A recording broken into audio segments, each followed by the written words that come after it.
in which there's going to be a mandatory evacuation of Cairo? Well, we'll have to take it hour by hour, perhaps minute by minute. We do not want anyone put in jeopardy, whether it's in Tower Hill or Cairo or Brookport or anywhere else. We have to make sure that the levees hold if they are in any danger of breaching, and water is coming towards people in a way that's life-threatening. We will have mandatory evacuations. That's why we've deployed more National Guard service members right here today. I activated another 200. Got about 320 or so guardsmen. We'll do more if necessary, but when our guardsmen knock on your door and say you have to leave to protect your life, then we want our citizens to pay attention. Our guard men and women and all of our emergency personnel, they know what they're doing, and it's important that you listen. So right now, it's a voluntary situation. I think if evacuations are necessary in a mandatory way, so be it. The idea is to save lives and get people through a tough time. Have you talked to Missouri's governor about why they are making this difficult on Illinois? Well, I know him well. Jay Nixon is a friend. I went to Iraq and Afghanistan with him in 2009. We believe that the Army Corps of Engineers should make the decision. This is set up by law. There's a flood sort of leasehold there that the Army Corps has had for decades, a floodway, and they set this up for the very purpose of, in an emergency, if they have to breach a levee in Missouri or anywhere else in order to save lives, that's what they've got to do according to law. The Army Corps of Engineers, we have full confidence and trust in their judgment. And I think really that ought to be the way it goes. So have you talked to the governor about it? No, I have not. We are working with the Army Corps of Engineers because we feel that that's the best way to go. They're the ones who call the shots, and their judgment, as far as I'm concerned, is the only one that counts. If this comes out, today's ruling, negative in court, what are you going to do to fight for Illinois? Well, my father taught me a long time ago, you don't take an aspirin till you get a headache, okay? I don't anticipate that there'll be a negative situation. I think that it's important that the experts in this area, the Army Corps of Engineers, that their judgment be the one that counts the most. I think the law is also very clear, various contracts and leaseholds, that this emergency provision was set up decades ago in case of a life-threatening situation to somebody on either side of the river. So we'll go with obviously what the law says, and definitely what the Army Corps of Engineers believes is the proper course to take.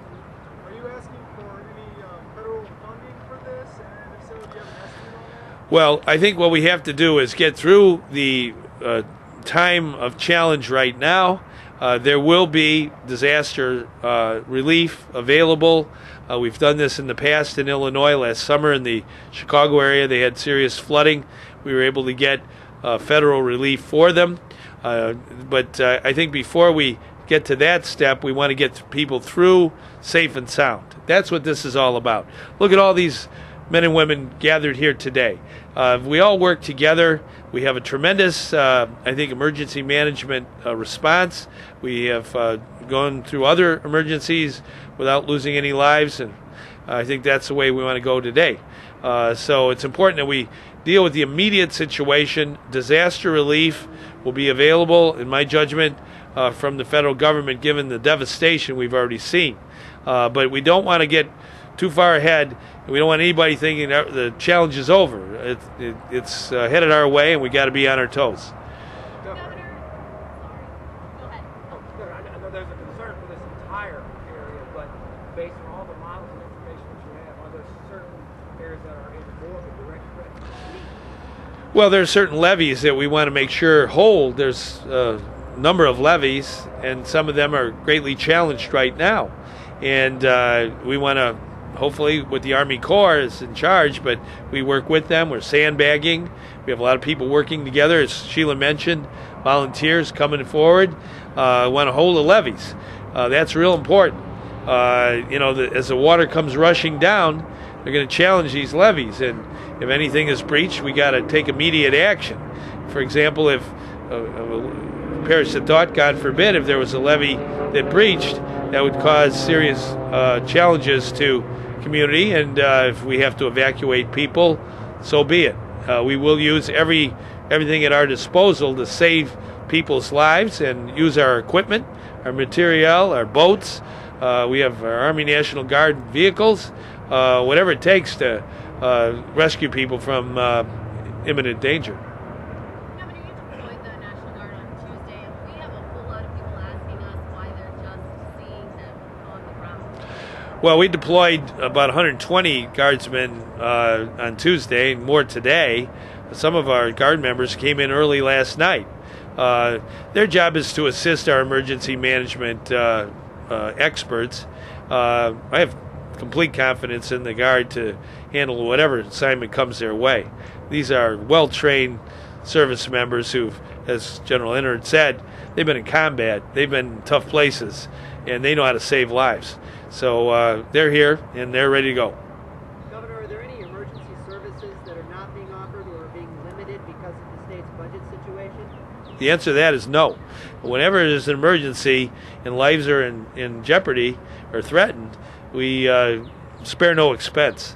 So it's important that I think anywhere you live in Illinois, if there's some kind of flood disaster, or ice storm, tornado, earthquake, horizontal hurricane, whatever it is, we got to stand ready to help people at that moment. We can't in any way not spend the money necessary to save lives. I think everybody in Illinois agrees with that.